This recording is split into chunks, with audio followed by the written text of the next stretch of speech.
दक्षिणामूर्तये नमः।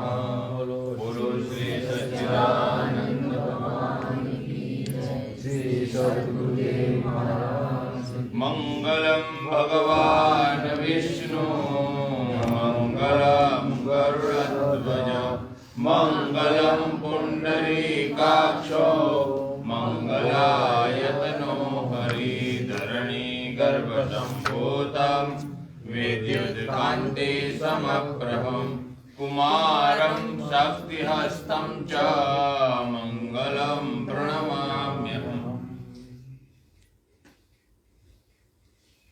योग वासिष्ठ महारामायण से पूज्य महाराज जी हम सबको सत्संग सुना रहे हैं। वशिष्ठ महाराज श्री राम को जगत के विषय में अलग अलग पद्धति से समझाने का प्रयास कर रहे हैं कि सारा खेल मन का है। मन से आधारित ये संपूर्ण जगत है, इसलिए मन को एकाग्र करे, लेकिन एकाग्र पर्याप्त नहीं है। मन को एकाग्र तो करना ही है, लेकिन साथ में चेतन भी करना है, तभी उस मन द्वारा परमात्मा की प्राप्ति हो सकती है। धीमहि जो शब्द है वो मन के विषय में बहुत कुछ कहता है। कल वशिष्ठ महाराज ने जो कुछ सुनाया था उस पर स्वामी जी ने बहुत कुछ अच्छी तरह से अपने अनुभव से हमको सुना दिया था। मन के भिन्न भिन्न रूप क्या होता है और हमारे शास्त्र में उनके विषय में क्या क्या कहा गया है, इस सब का निष्कर्ष हमारे सामने प्रस्तुत किया था। और सूर्योदय और सूर्यास्त के बाद क्या होता है वो भगवान वशिष्ठ महाराज श्री राम को सुना रहे हैं। सभी मनुष्य प्रातः काल की बेला का इंतजार करते हैं। सुबह होगी, ये कल्पना का विषय है। सुबह होगी, हम जल्दी उठेंगे, भजन करेंगे और सुबह कल उठेंगे, कल सुबह उठेंगे, और वो कल सुबह कभी होती नहीं है और रात में ही हमारा सब कुछ चला जाता है। उसके लिए हमारे शास्त्र में उदाहरण के रूप में एक भंवरा का उदाहरण दिया है। एक भंवरा है, कमल के बीच में बैठ गया, उसके अंदर ताकत है, वो इतनी बड़ी लकड़ी को काट सकता है, तो वो क्या फूल को नहीं काट सकता है? काट सकता है, लेकिन लालच और आलस, नहीं आज तो मैं यहां ही बैठूंगा, सुबह होगी अपने आप ये खुल जाएगा और मैं इसमें से रस पीकर चला जाऊंगा। लेकिन कुदरत का कुछ अलग ही इशारा था। वहां तालाब के किनारे पर बड़े हाथी का झुंड आया, उसमें से एक हाथी पानी पीने के लिए तालाब में गया। उसके वो पानी पीते समय उसको डिस्टर्ब हुआ, कमल का फूल आया तो उसने वो कमल का फूल उठा लिया, पैर के नीचे रख दिया और कुचल दिया और आगे चला गया। उसको क्या पता कि उसके भमरा है। कहने का अर्थ है कि हाँ, वो भमरा बहुत कुछ कर सकता था, लेकिन एक प्रमाद के कारण नहीं, सूर्य होगा और कमल अपने आप खिलेगा, उसमें से रस निकलेगा और पीऊंगा और वहां जाऊंगा, ऐसा करूंगा, वो कभी होता नहीं। इसलिए रात्रिर्गमिष्यति भविष्यति सुप्रभातम भास्वान उदेश्यति हसिष्यति पंकजश्री इत्थम विचिन्तयति कोश गते द्विरेफे आहंत हंत नलिनीम गज उज्जहार। हम लालच में न रहे, आज ही हमारी सुबह है और इसी सुबह में हमको बहुत कुछ कर लेना है, तभी जीवन में बहुत कुछ प्राप्त होता है।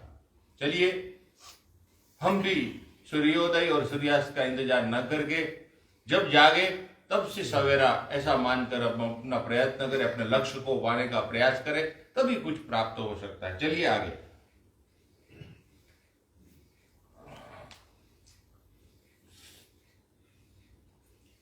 वशिष्ठ महाराज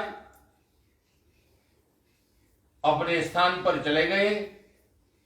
वहां जाकर उन्होंने अपने नित्य कर्म में ध्यान पूजा पाठ करा। फिर राम के पास आए। राम जी को भी एकांत में बैठने का, अपने लक्ष्य को पाने के लिए योग दीक्षा का विषय में बहुत कुछ सुनाने के बाद राम को भी नित्य कर्म में लगाया। बहुत समय के बाद वशिष्ठ महाराज पुनः राम जी को कुछ सत्संग सुनाने के लिए, कुछ लक्ष्य के विषय में अनेक उदाहरण देकर परमात्मा का गुणगान गाने के लिए प्रेरित हुए। वशिष्ठ महाराज कहते हैं, श्री राम जैसे सागर से उसकी बड़ी बड़ी लहरें उठती है, उस प्रकार परब्रह्म परमात्मा से चित्त रूपी तरंग का उत्थान हुआ है। यही अपने संकल्प से विशालता को प्राप्त होकर चारों ओर इस भुवन का विस्तार करता है। सब प्रकार की वस्तुओं से संपन्न यह जो कुछ भी चराचर जगत दृष्टिगोचर हो रहा है, सबका सब चित्त के संकल्प से ही प्रकट हुआ है। हे रघुनंदन, मेरे प्रिय वत्स, जैसे छोटा बच्चा घर में कीचड़ या गिल्ली मिट्टी से विचित्र खिलौना बनाता है और खिलौने से खेलता है, वैसे ही मन अपने संकल्प से विकल्प रूप जगत की सृष्टि करता है और उसमें फंसता है और उससे खेलता है। जैसे ऋतुओं का निर्माण करने वाला काल विभिन्न ऋतुओं में वृक्ष का कुछ और ही विलक्षण रूप कर देता है, उसी प्रकार चित्त भी इन सब पदार्थों को विलक्षण बना देता है। जैसे वृक्ष से पल्लव प्रकट होते हैं, उसी प्रकार मन के संकल्प से व्योम, संप्रत, अनर्थ, देश, काल, गमन, आगमन, ये सब कुछ उससे ही उत्पन्न होते हैं। जैसे जल ही समुद्र है और उष्णता ही अग्नि है, उसी प्रकार चित्त ही विविध व्यापारों से पूर्ण संसार है। कर्ता, कर्म, करण और ये दृष्टा, दर्शन, दृश्य से उत्पन्न संसार प्राप्त हुआ है, वह सब का सब चित्त ही है। जैसे सूर्ण तत्व की परीक्षा करने वाला पुरुष बाजूबंद, मुकुट, कड़ा, अंगूठी, हार, कान की बूंदे आदि आकारों से सुशोभित उसके विविध रूपों को छोड़कर एकमात्र सुवर्ण में ही बुद्धि को लगाने पर वास्तविक सुवर्ण को देख पाता है। उसी प्रकार विवेकी पुरुष, ज्ञानी पुरुष, भजन करने वाले महापुरुष भी विभिन्न लोक, उनके भीतर के भुवन और उनके भी भीतर फैले हुए वनांतर आदि समस्त वस्तुओं का त्याग कर जब यह समझ लेता है कि इन सब के रूप में अपने ही स्वरूप भेद से, अपने ही संकल्प विकल्प से चित्त स्वयं ही प्रकट हुआ है, तब यह सारा जगत उसी चित्त रूप ही दिखाई देता है।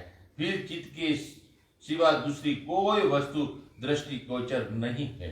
इसलिए इस संसार को रचने वालों को देखना चाहिए, संसार को नहीं देखना चाहिए। संसार इतना अच्छा है तो उनको बनाने वाला भी उससे कहीं गुना अच्छा है। ये दृष्टि में विचार रखकर राम आगे बढ़ा जाए तो जीवन में बहुत कुछ प्राप्त हो सकता है। इसीलिए स्वामी जी का एक भजन है, मुझे तो आता नहीं है लेकिन बोलते थे, वो जिसने ये बनाया है वो इतना सुंदर है तो उसको बनाने वाला कितना सुंदर होगा, ऐसा कुछ बोलते थे, याद नहीं है मुझे, याद नहीं है। सुंदर सुंदर सरिता सुंदर आदि ये वो नहीं ना, अभी जो ये नहीं याद। और कुछ बोलते थे आप भजन है कि इतना ये सुंदर નાના પિક્ચરનું નથી કે ये कौन चित्रकार है, ये वाड़ो वो बनाने वाला, ये जगत को बनाने, जगत इतना सुंदर है तो उसको बनाने वाला कितना सुंदर, ऐसा एक भजन याद ना ना भाई, तो पिक्चर में तो भजन था ये, बहुत पुराने समय में गाते थे, याद नहीं आ रहा है। आपको याद है महाराज जी? तुझे देख कर એવું છે કે ભાભી લખે છે આમાં, તુજે દેખ કર એવું ભાભી લખે છે આમાં, તુજે દેખ કર એવું લખે છે. આ ટ્યુન ખબર તો છે ને? તુજે દેખ કર જગવાલે. દેખ કર જગવાલે. એ તો એની રિંગ કોલર ટ્યુન એ તો બીજું છે ભાઈ, ભજન છે આ તો બીજું. ચાલીએ. એની કોલર ટ્યુન છે ભાભી. तन भी तुझे सुंदर, देख मन भी कर सुंदर, जलवा। सुंदरता की। चलिए। એ સરસ્વતી ચંદ્રનો ભાઈ. हाँ? हे प्रभु तेरी निराली शान है, हाँ आंख वालों को तेरी पहचान जान है। है। तू ही मंदिर व मस्जिद में बसा, तेरे हृदय में तू ही भगवान है। हाँ? हाय हाय. वाह। ऐसा है. ऐसा है कि कुछ था ऐसा, बहुत पुराने समय में गाते थे, लेकिन अभी वो मुझे वो याद नहीं है। जो सुरेश जब जिंदा था ना, हाँ। सुरेश तब हम बोलते थे यहाँ, वो डफली लेकिन बजाए, बहुत पुराना है हमारा जो। थाली थाली बजाए शुरू में। हाँ. ओ सुंदरता की मूरत है।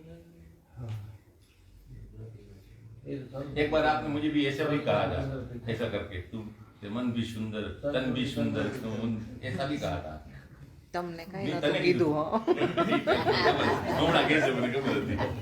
મને ખબર હતી. तन भी सुंदर, तुम सुंदरता की मूरत है, किसी और को हो या ना हो, पर मुझे तेरी जरूरत है.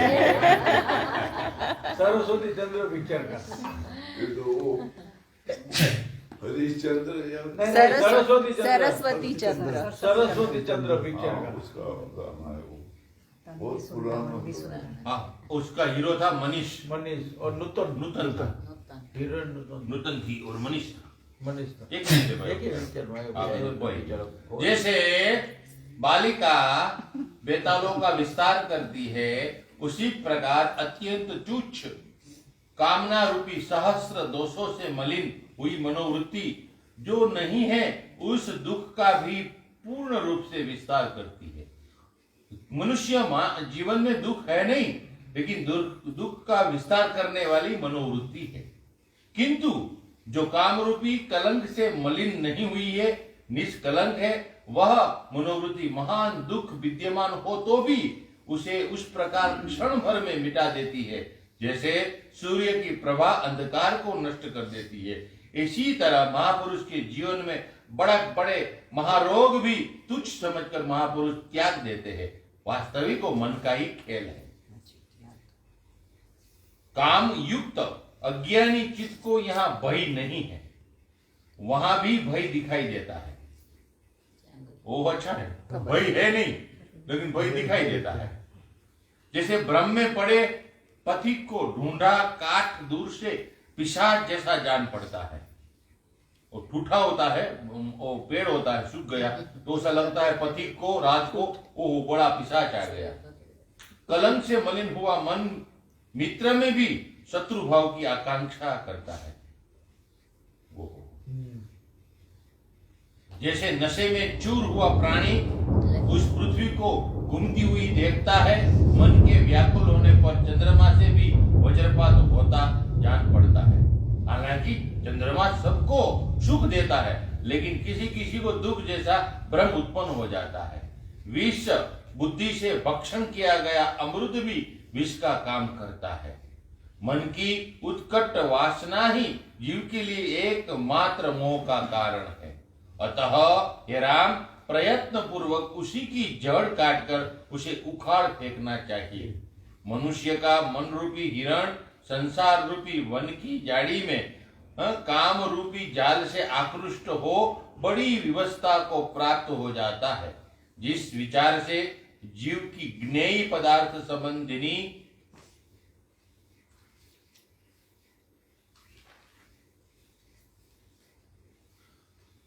वासना कट जाती है, उसी का प्रकाश बादलों के आवरण से रहित सूर्य के प्रभाव के समान प्रकाशित होता है। अतः तुम मन को ही मानव समझो, ये मन ही मानव है। और कई शास्त्र में ये मन को ही मनुष्य का रूप बताया है। इस स्थूल देह को नहीं, देह जड़ है, किंतु इसके भीतर रहने वाले मन को न जड़ माना जाता है न अजड़ माना जाता है।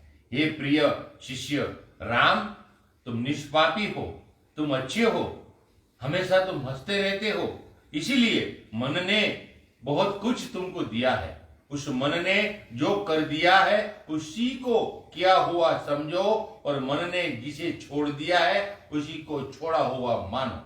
यह सारा जगत एकमात्र मन का ही स्वरूप है। मन ही संपूर्ण भूमंडल है, मन ही आकाश है, मन ही भूमि है, मन ही वायु है, मन ही महत्त्व है। यदि मन सूर्य आदि पदार्थ में प्रकाश आदि रूप से अपने आप को योजित न करे तो सूर्य आदि भी कभी प्रकाशित नहीं हो सकता। सुनो सुनो सुनो मनुष्य, जिस मन मोह का प्राप्त होता है वही मूढ़ कहलाता है। जिसका मन मोह को प्राप्त होता है वही मूढ़ है, वही मूर्ख है, वही लालची है। यदि शरीर मोह को प्राप्त हो तो उसके शव को कोई मूढ़ नहीं करता। मन जब देखता है तब नेत्र बन जाता है, सुनता है तब कान बन जाता है, स्पर्श का अनुभव करता है तब वो चमड़ी का रूप धारण कर लेता है, सूंघने का जब काम करता है तब नाक बन जाता है, जब किसी प्रकार का रस लेता है तब वो जीभ बन जाता है। जैसे नाटक में एक ही नट, एक ही हीरो अनेक भूमिकाओं विविध रूपों में देखा जाता है, उसी प्रकार देह के भीतर इन विचित्र इंद्रिय वृत्तियों में केवल मन ही अनुवृत्ति होती है। मन छोटे को बड़ा बना देता है, सत्य पदार्थ में असत्ता स्थापित कर देता है, स्वादिष्ट को कड़ुआ बनाता है और शत्रु को मित्र बना देता है और मित्र को शत्रु बना देता है। मन बड़ा भयंकर है।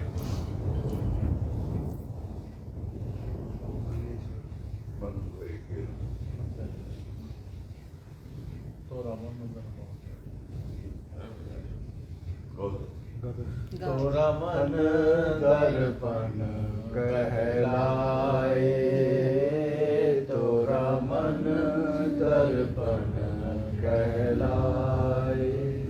भले बुरे सारे कर्मों को देखे और दिखाए, तोरा मन दर्पण कहलाए, तोरा मन दर्पण कहलाए। मन ही देवता मन ही ईश्वर, मन से बड़ा न कोई। मन ही देवता मन ही ईश्वर, मन से बड़ा न कोई। मन उजियारा जब जब मेले जग उजियारा हो, मन उजियारा जब जब मेले जग उजियारा हो। इस उजले दर्पण पर प्राणी दूर न जमने पाए, तोरा मन दर्पण कहलाए, तोरा मन दर्पण कहलाए। भले बुरे सारे कर्मों को देखे और दिखाए, तोरा मन दर्पण कहलाए, तोरा मन दर्पण कहलाए। सुख की कलियां दुख के कांटे, मन सबका सुख की कलियां दुख के कांटे, मन सबका मन से कोई बात छुपे ना, मन के नैन हजार। मन से कोई बात छुपे ना, मन के नैन हजार।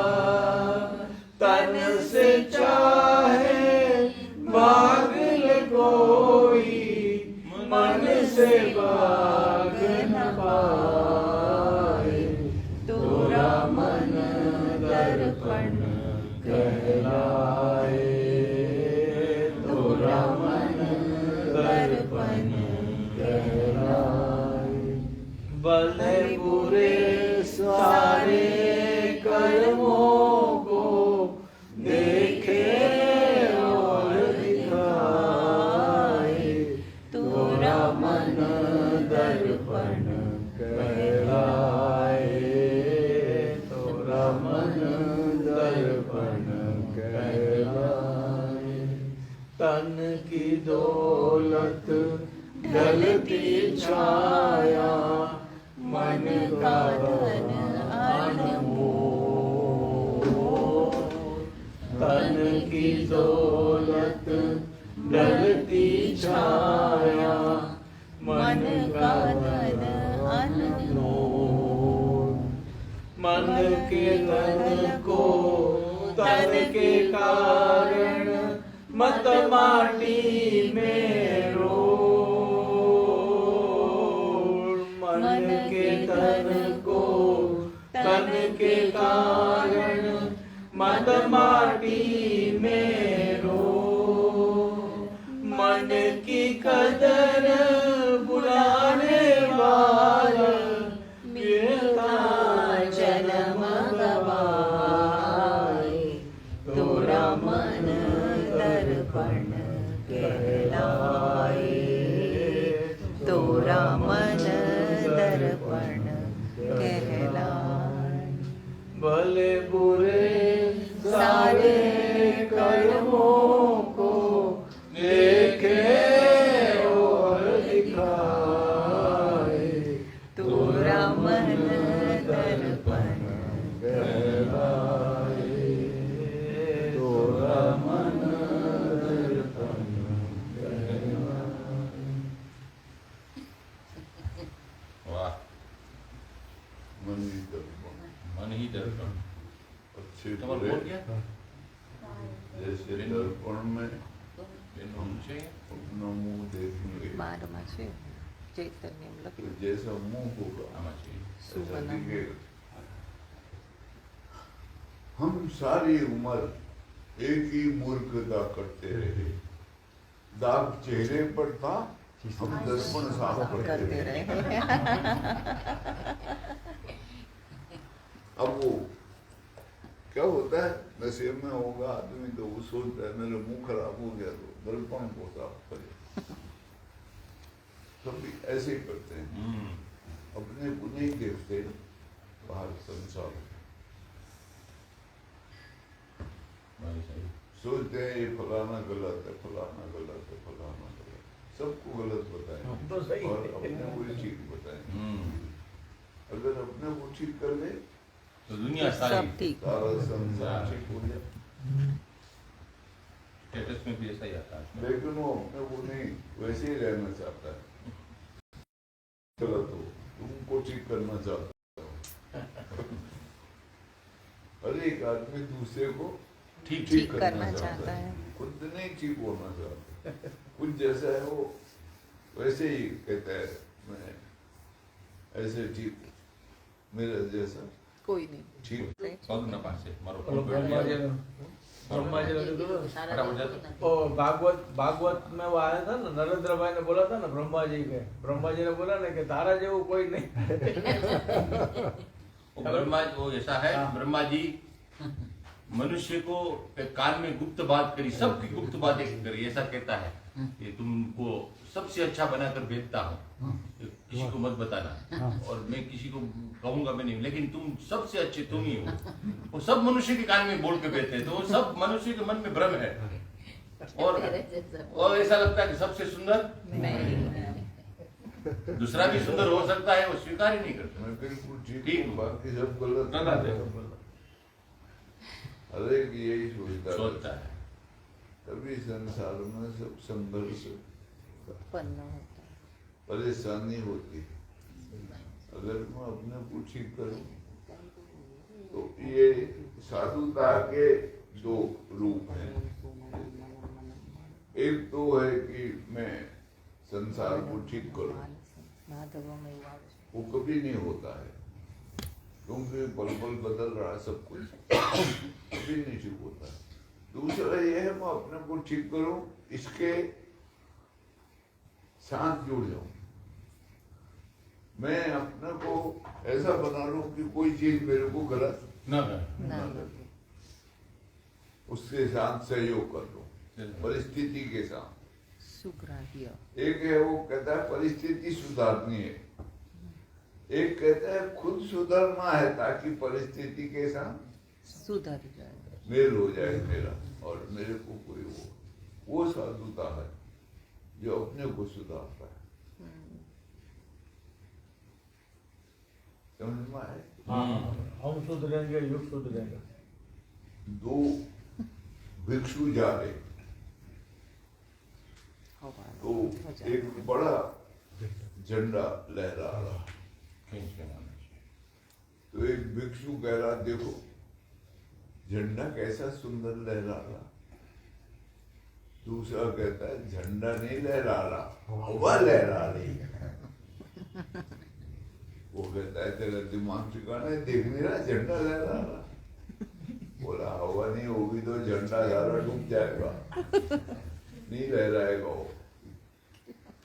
तो दोनों में बहस होने लगी खूब जोर से, तो लोग वहां इकट्ठे हो गए,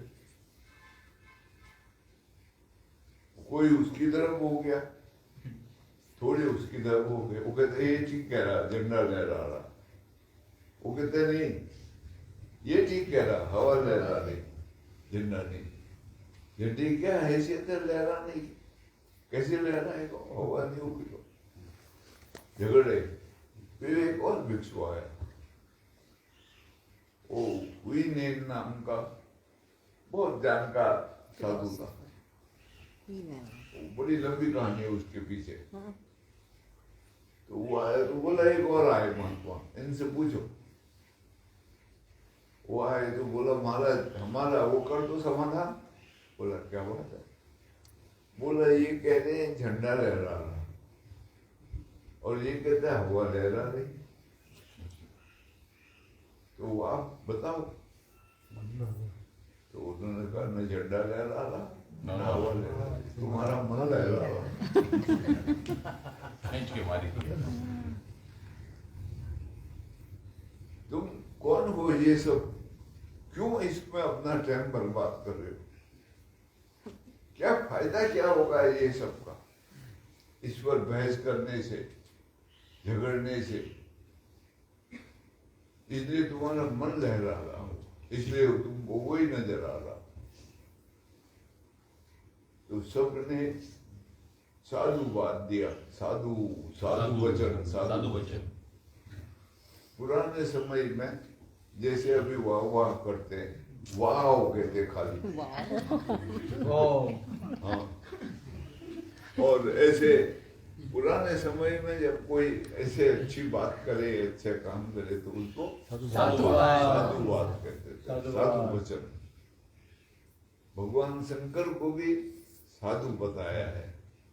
वो जब बहस हो गई देवताओं में, ब्रह्मा जी भी थे वहां, कि भगवान को उकाने कहाँ मिलेंगे? तो बोला वैकुंठ में, बोला ऋषि सागर में। ऐसे ऐसी बहस हो गई। तब भगवान शंकर कहते हैं ते सभा उमा में रहूं, अवसर पाई बात एक कहे। उसमें मैं भी था कहते हैं, उस सभा में। और जब टाइम मिला मैंने एक बात कही। क्या कही? हरि व्यापक सर्वत्र समाना, प्रेम से प्रकट हुई में जाना। कहते हैं वो सब जगह व्यापक है, प्रेम से प्रकट होते मैंने जाना हुआ ऐसा।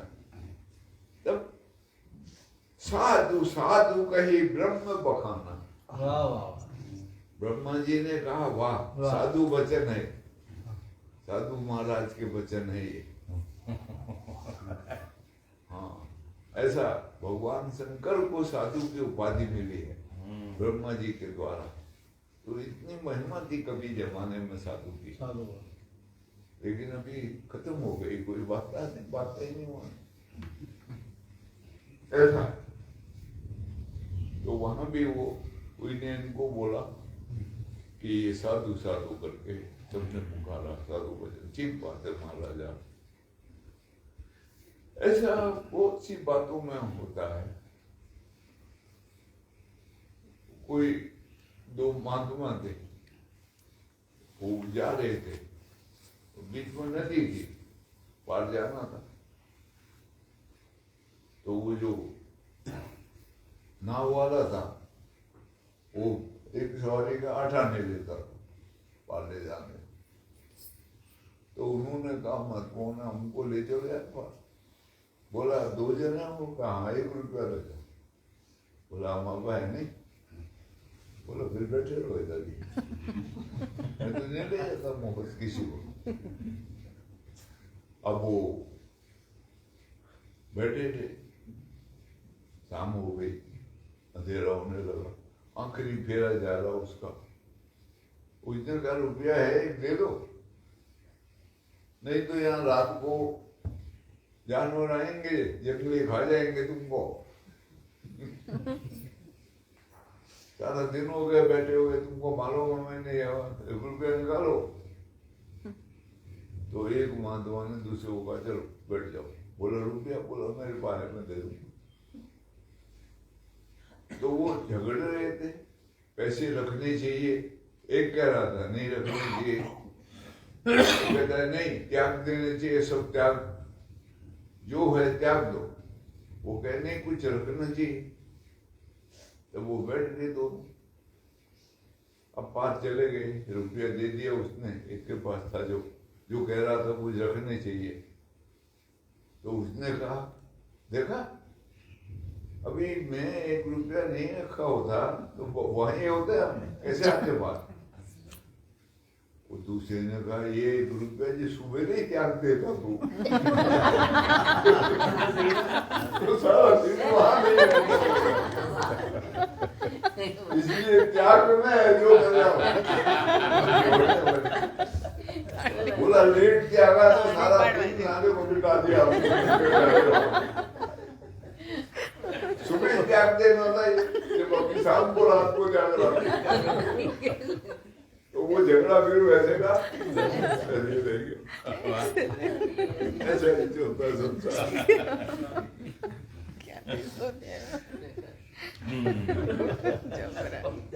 ये मन ही ये तो एक सिद्धांत है, वो पक्की बात है। जब होगा तभी क्या कहा जाएगा, जब है ही नहीं तो क्या करेगा। अब वो जैन मत में जो तीर्थंकर है 24, उस सब राजाओं के बेटे क्या किया उन्होंने? रामायण के जो मुख्य वक्ता हैं जिन्होंने राम को उतारा जमीन पर, वो क्या है? सम्राट है, राजा, बड़े भारी मनु महाराज। तो वो आए जब उन्होंने बैठ के भजन किया, तब किया। तब ब्रह्मा विष्णु महेश कई बार आए, वर मांगो वर मांगो। अब वो क्या वर मांगे? सब कुछ त्याग किया है, सब राजपाट छोड़ दिया पूरा। आए जो सिर्फ भजन। हाँ, वो इसलिए ये जैन मत एक बात बोलता है, कहते हैं जो खा पी लिया खूब, देख लिया सब सुख, वो त्याग कर सकता है। बुद्ध भगवान इसलिए प्रसिद्ध हुए क्योंकि वो सम्राट के बेटे हैं और जो सब त्याग दिया 1 सेकंड में और बिल्कुल निकल गए जंगल को। तो जो त्याग है वो जब होता है तभी हो। अब जिसके पास है ही नहीं वो क्या त्यागेगा? वो तो गैला होला वो त्याग वही करेगा जिसके खा पी लिया, बढ़ गया पेट, अब उसको वो नहीं चाहिए, तब त्यागेगा। त्याग सबसे बड़ी बात है। भगवत प्राप्ति, लक्ष्य की प्राप्ति कहते त्याग से होती है। ज्ञान वैराग से होता है। बिन गुरु होई की ज्ञान, ज्ञान की होई वैराग बिन। गावही वेद पुराण, सुख की लहे हरि भक्ति बिन।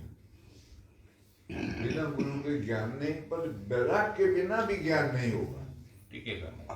हाँ, कि कैसे ही हो, अगर वैराग नहीं है तो वो भजन पाठ नहीं करेगा। वैरागी उसको प्रमाद से, आलस से हटाएगा, तभी वो ख्याल में आएगा मैं यार खाली बीच में पड़ा हुआ हूं, मेरे को भजन करना चाहिए। संसार मिलता है राग से, ज्ञान होता है वैराग से, भगवत प्राप्ति होती है त्याग से। वो लगाया था यहाँ शिखरध्वज और चूड़ाला का। चूड़ाला वो चूड़ाला बार बार कहती है त्याग करना है, उसने राजपाट छोड़ दिया, सब छोड़ दिया, आखिर शरीर त्यागने लगाओ। नहीं, हमने कहा ये भी त्याग नहीं है, आगे को फिर ऐसे ही चलेगा, दूसरा शरीर मिलेगा। त्याग है मन से त्यागना, अंतर से त्याग दे, मैं भाव छोड़ दे। मैं भाव छोड़ना ही त्याग। त्याग है भाई। मैं काय से जुड़ा है, शरीर से, मेरे से। मेरा ही मैं को पुष्ट करता है। मेरा मकान है, मेरा दुकान है, मेरी गाड़ी है, मेरी जमीन जायदाद है, मेरा पद है बड़ा, एमएलए हूं मैं, मिनिस्टर हूं मैं, मेरे के साथ मैं जुड़ा है। मेरा जो है वो मोह का रूप है और मैं वो मोह का अधिष्ठाता है। इसलिए जब मेरा छूटता है तो मोह भी छूटता है। संन्यास का पुराना मतलब यही होता था, मेरा छोड़ देना। अब जो शरीर है वो भी गुरु की शरणों में चला गया। गुरु प्रतीक थे भगवान के, उनके शरणों में चला गया, उनके आज्ञा से जीना है, रहना है। और धीरे धीरे जब वो समझ में आ जाए, पच जाए, आज्ञा पच जाए, हमारे को पचती नहीं है, उगाल देते, सब उल्टी कर देते, आज्ञा भाग्य सब कुछ नहीं है मेरे मैं के सामने। वो जब पच जाती है तब उसको कहते हैं जाओ अब तुम अकेले रहो। फिर वो उसी आज्ञा के अनुसार जीवन जीता है। बुद्ध और सारिपुत्र साथ रहते थे और सारिपुत्र बुद्ध के बिना रह नहीं पाता था। एक दिन बुद्ध ने उनको बोला तुम जाओ, अभी तुम्हारे में और मुझ में कोई अंतर नहीं है, तुम मेरे रूप बन गए हो, तुम भी बुद्ध हो, अभी तुम जाओ प्रचार करो, लोगों को जगाओ। तो उन्होंने आँख खोल के देखा तो बोले सब आए हैं। बोला अब ईर्ष्या करते हैं लोग। बोला सारिपुत्र नहीं आया। बोला कहाँ है वो? बोला गुफा में है। बोला वो ठीक करा उसने। आज के बाद मेरे बाद वही तुम्हारा मार्गदर्शक होगा, वही तुम्हारे को राह पर चलाने वाला राहगीर होगा। उसने मेरे ज्ञान को बचाया है। तो वो बचाना बड़ा मुश्किल है। हम सब उगल देते हैं क्योंकि हमारा जो मैं है वो जबरा है बड़ा, वो हार मानने को तैयार नहीं है। हार मानना मतलब दूसरे की बात मान लेना। तो गुरु की बात नहीं मानेगा तो हार मानेगा ही नहीं। तो इसलिए वो सब त्याग दिया, जिसने अपना घर बार, यहाँ तक कि अपना धर्म भी वो जिन्हों कटा दे, शिका कटा दे, नाम बदल जाए, सिर मुंडा दे और कपड़े बदलवाज होगा आश्रम का, और जब वहाँ भोजन में बैठते हैं तो 15वां अध्याय का पाठ करते हैं गीता के, और उसके बाद भोजन करते हैं। कई जगह हैं ऐसे संन्यास आश्रम। तो यही होता था, उसका मतलब था वो त्यागी पुरुष है, उसको कुछ नहीं चाहिए, हरि चर्चा और आत्म चिंतन बस, और कुछ नहीं, पूजा नहीं, पाठ नहीं, हवन नहीं, यज्ञ। उसके लिए तो निषेध है हवन में बैठना, कोई भी कर्म कांड उसके लिए निषेध होता है।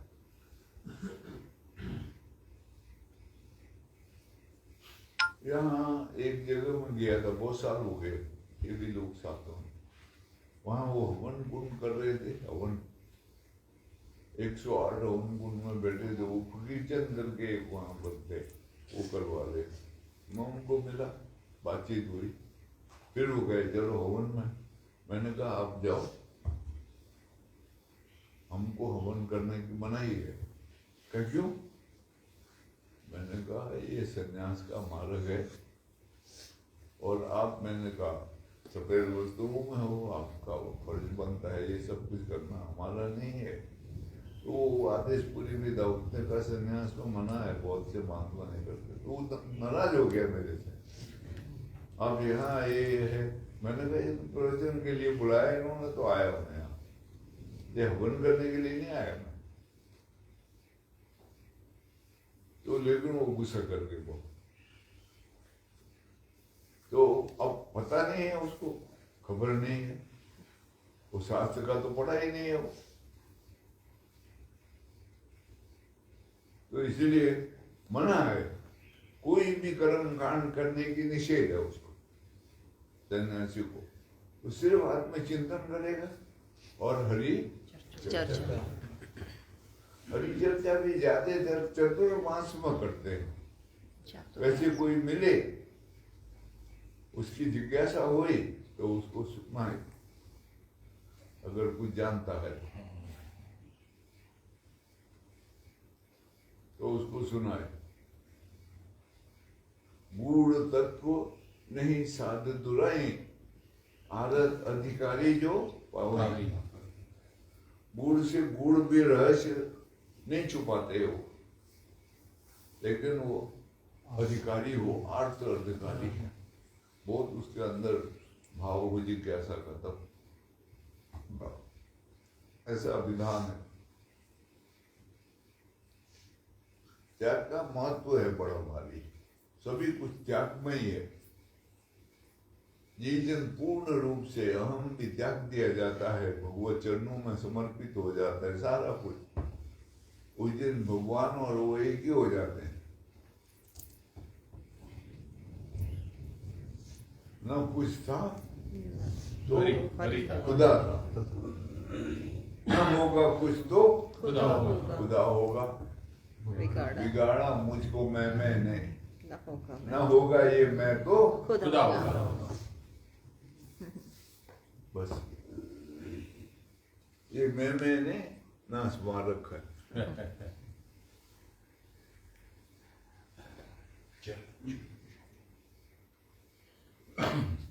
ईशावास्यमिदं सर्वं यत्किञ्चित् जगत्यां जगत् तेन त्यक्तेन भुञ्जीता मा गृह्ण कस्यचित् धनम्।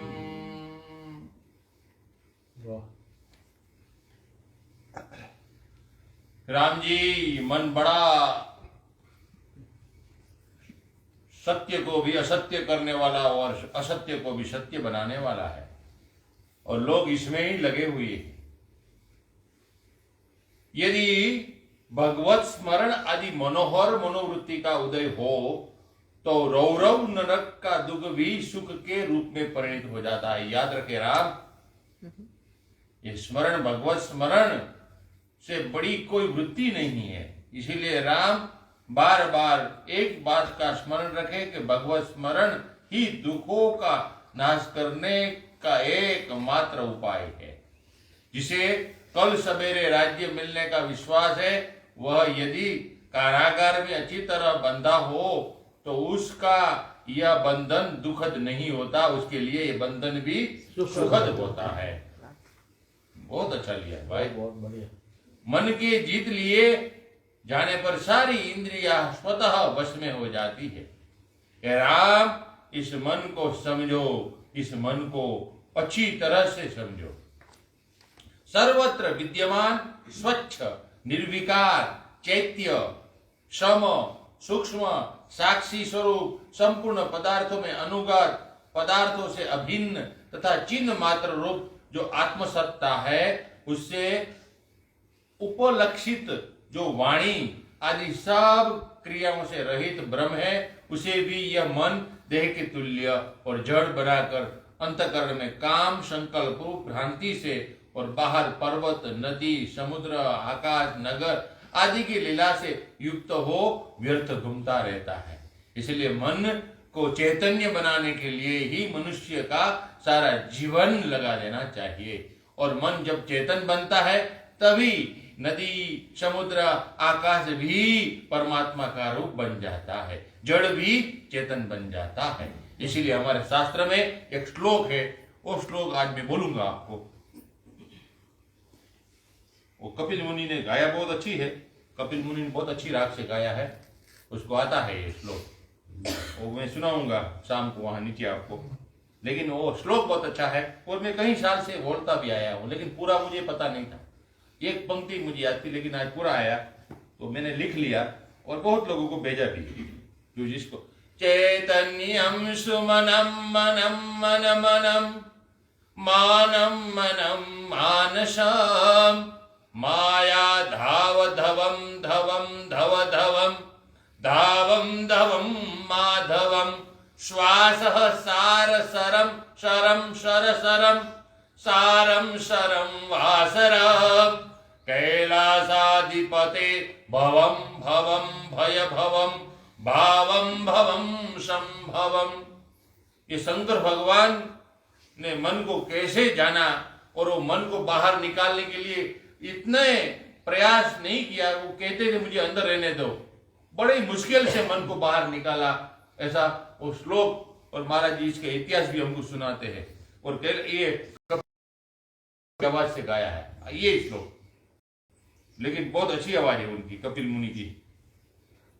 ये कपिल मुनि भी आजकल यही काम में लगे रहते हैं मेरे जैसे। ये देखो,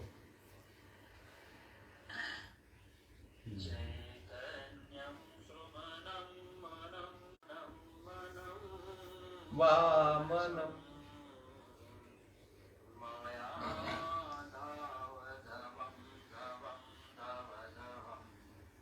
तावम तवम माधवम संसार शरम शरम शर शरम सारम शरम वासरम कैलासाधिपते पद्मं भव भवम भावम भवम शम। वो महाराज जी आप बोलते हैं ना, वो है, वो नहीं आप बोलते, वो शंकर भगवान बड़े मन को रामायण का प्रकाट्य हुआ, जब प्रकट हुआ रामायण, कहाँ से प्रकट हुई तो वहां पार्वती माता ने पूछा उनसे कि किस राम को आप अपना इष्ट मानते हो? वो जो दशरथ का पुत्र है जिसकी औरत को रावण उठा ले गया, उसको पूछते हो या कोई और राम है आपका जिसको आप मानते हो, जिसके आप महिमा गाते हो? कौन है वो, मेरे को बताओ। तो वहां पर वो आया है, मगन ध्यान रस दंड जुग पुनि मन बाहर लीन रघुपति चरित महेश तबे हर्षित बढ़ने की। मगन ध्यान रस दंड युग, 2 घड़ी पर्यंत भगवान शंकर ध्यान के रस में डूब गए। फिर उस मन को बाहर निकाला। निकलना नहीं चाहता है वो, डूब गया ध्यान के रस में, मगन हो गया वो। तो पर वो निकालना पड़ा क्योंकि सुनाना है पार्वती को राम की महिमा। तो फिर वो उन्हीं में बाहर उसको दोबारा बाहर निकाला। रघुपति चरित महेश, तब भगवान राम के चरित्रों का वर्णन महेश ने, शंकर भगवान ने सुनाया। तो तुलसीदास जी कहते हैं, रचि महेश निज मानस राखा, पाय सुसमय शिवासन भाषा, ताते रामचरित मानस वर, धरऊ नाम हेरि हरसि हर, कहूँ कथा सोई परम सुहाई, सुनहु तात सजन चित लाई। तो कहते हैं क्या, रचि महेश निज मानस रखा, अपने मानस में भगवान शंकर ने वो कथा रची हुई है। लेकिन पाई सुसमय शिवासन भाषा, जब ठीक टाइम आया, जब पार्वती माता को श्रद्धा उत्पन्न हुई राम के रहस्य को जानने की, क्योंकि पहले वो राम के रहस्य को नहीं जानने की वजह से एक जन्म लेना पड़ा उनको अलग से, और वो सती से पार्वती बनी। तो वो समय आया, फिर उन्होंने जानने का प्रयास किया, भगवान शंकर से पूछा राम की कथा, तब पाए सुसमय, ठीक समय देख के शिवासन भाषा, फिर भाषा में परिणत किया उसको। कहते ताते रामचरित मानस धरव नाम ही है, इसलिए इसका नाम रामचरित मानस। ये मैंने नहीं रखा, कहते हैं ये रखा शंकर भगवान। इसलिए वो कहानी भी आती है ऐसी कि तुलसीदास जी तो संस्कृत में लिख रहे थे, तो वो लिखते थे तो वो मिटा देते शंकर भगवान। वो बड़े हैरान हुए, तो फिर उन्होंने आके स्वप्न में दर्शन दिए और बोला देशी भाषा में लिखो। संस्कृत में बहुत ग्रंथ हैं, लोग पढ़ते नहीं हैं, और ये देशी भाषा में लिखोगे तो इसका प्रचार होगा। और ठीक बात है, वो बहुत प्रचार हुआ है सारी दुनिया में, रशिया में, इंडोनेशिया में, कहाँ रामायण पढ़ते हैं लोग वहां। तो इसलिए कह पाए सुसमय शिवासन भाषा में करा उसको। ताते रामचरित मानस बस, धरे वो नाम ही है हेरि हरस। कहते इसलिए इसका नाम रामचरित पड़ा है, और ये भगवान शंकर ने इसका नाम रखा रामचरित। कहूँ कथा सोई परम सुहाई, सुनहु तात सजन चित लाई। कहते हैं वही कथा मैं सुना रहा हूं आपको। तुलसीदास जी कहते हैं इसको बहुत सज्जनता से, बड़े प्रेम भाव से, बड़े उदार भाव से सुनो और अपने चित्त में इसको रखो, यानी याद रहे हमको, भूल न जाए हम। ऐसा इसके बारे में है। भाई इतना अच्छा साधुवाद जैसा काम हो गया है, तो अभी असाधुवाद क्या करें। बहुत अच्छा हो गया है, और एक श्लोक है वो बोल के आज का सत्संग पूरा करेंगे। भगवान शंकराचार्य महाराज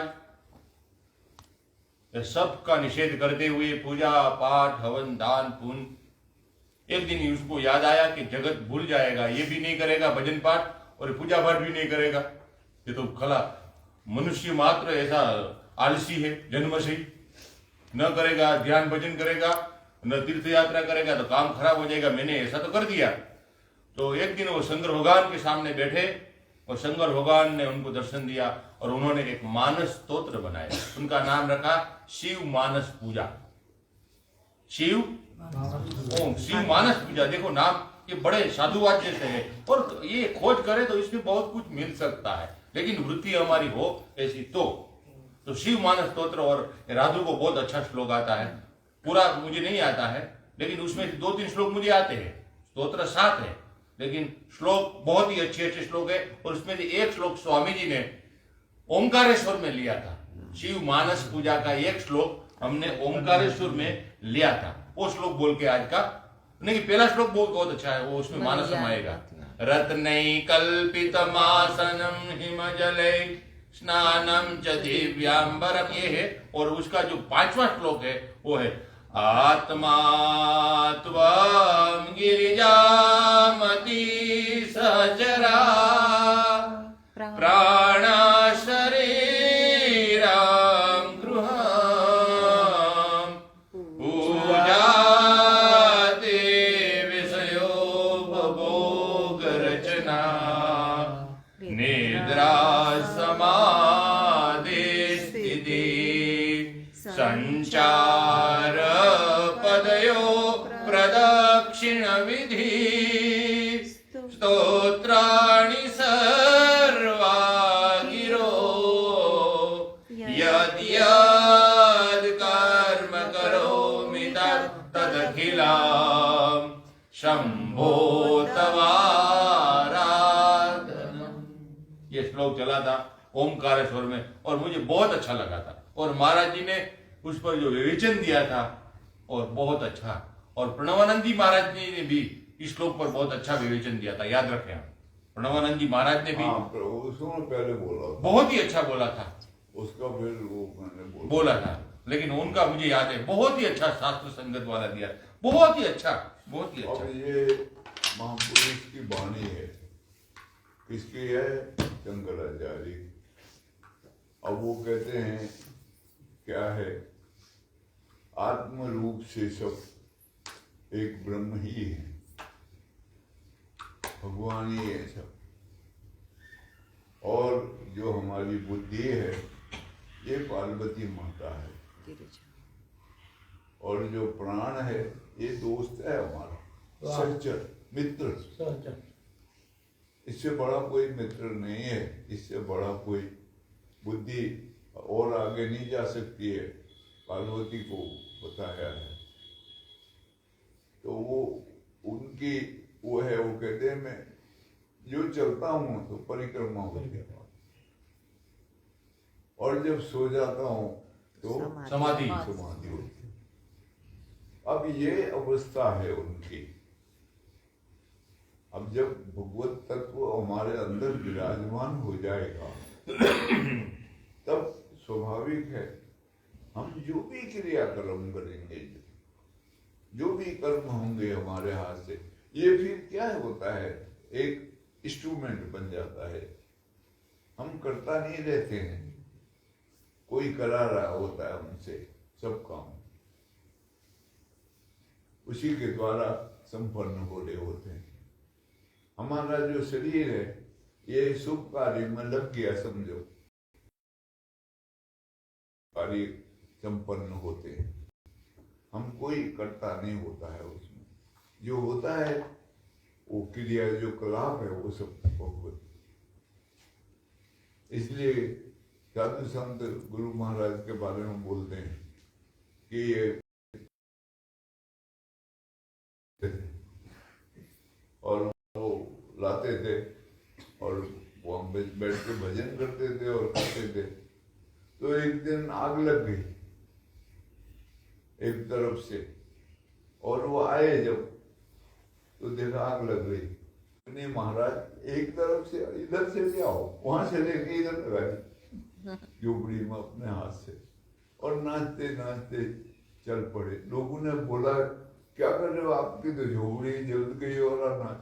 कहते बैठे बैठे खाने को आदत पड़ गई थी। भगवान कहते हैं मेरे से जा रे चल फिर कहीं भरी चर्चा कर लो, उनको सुना, यहाँ बैठे बैठे क्या कर रहा। इसलिए झोपड़ी फूक दी उन्होंने मेरी। लक्ष्मी देवता को बोला जाके झोपड़ी फूक दे रहा। तो फिर मैं बीच में बाधा क्यों करूं। तो वो बोला किसी ने, आई मौज फकीर की झोपड़ी। नहीं, झोपड़ी फूक। मौज होती है वो। मौज मौज लीला। लीला। हाँ,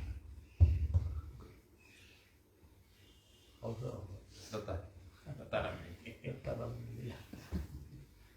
बोलो सच्चिदानंद भगवान